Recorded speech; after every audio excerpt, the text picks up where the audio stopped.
Chapter 3, Lesson 4, Extension. We're going to talk about factoring an expression. Writing a numerical expression or algebraic expression is a product of factors is called factoring the expression. You can use the distributive property to factor expressions. So if you have 3 times 7 plus 3 times 2, once again, you do 3 times 7 plus 2.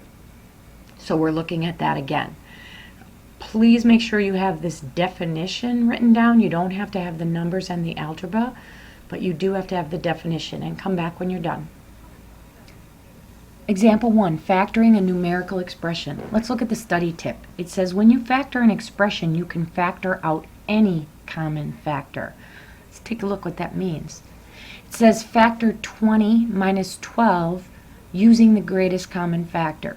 So you find the greatest common factor of 20 and 12 by listing their factors.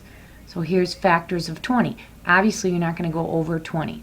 So numbers that can evenly go into 20 are 1, 2, 4, 5, 10, and 20. Then we do factors of 12. Nothing will be higher than 12. And we once again list them out. Then we circle the common factors. What they're asking for here is the greatest common factor, which then would be 4. So the greatest common factor of 20 and 12 is 4. So then you write each term of the expression as a product of the greatest common factor and the remaining factor.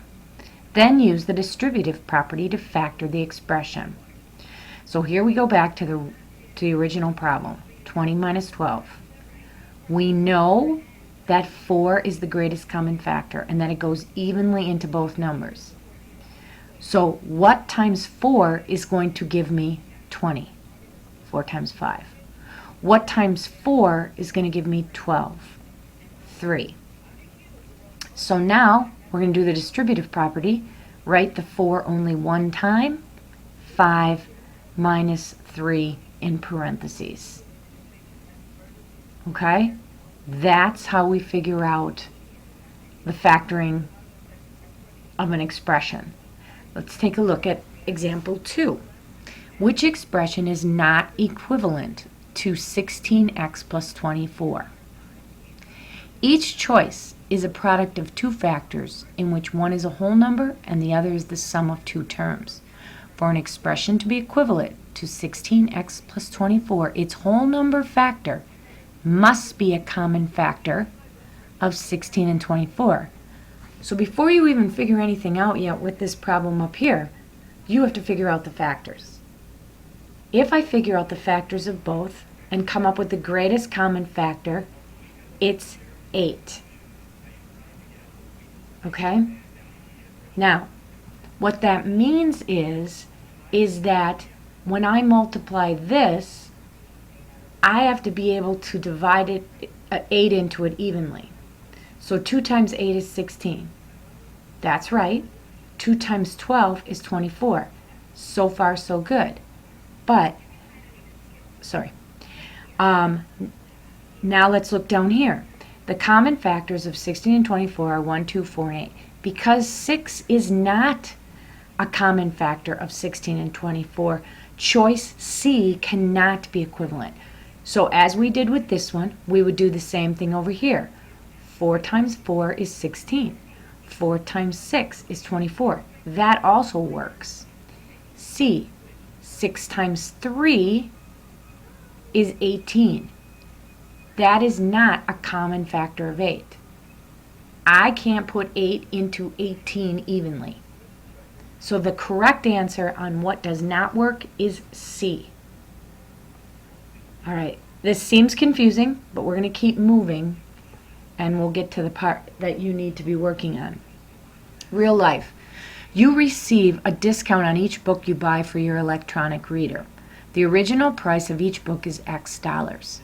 You buy 5 books for a total of 5X minus $15. Okay? So we don't know what the price is, but you buy 5 books. So it's 5X. and you get a discount on each book. Sorry. So we have 5x minus 15.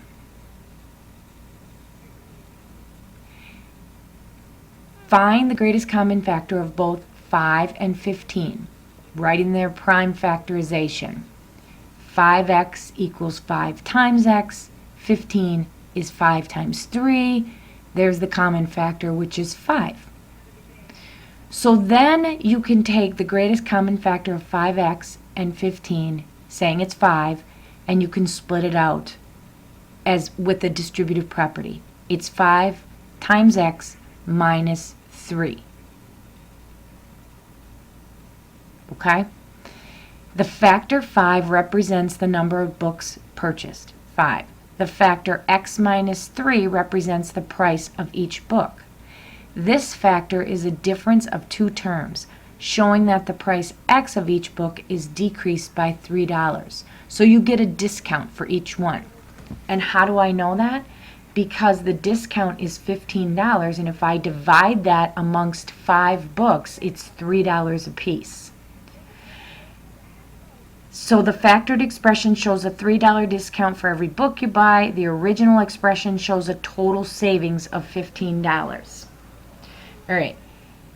Right now, what you need to work on, and please use these examples in your book to help you, but you are going to do the practice section of your book. Actually, we'll do that in class. So you are done for tonight. See you tomorrow.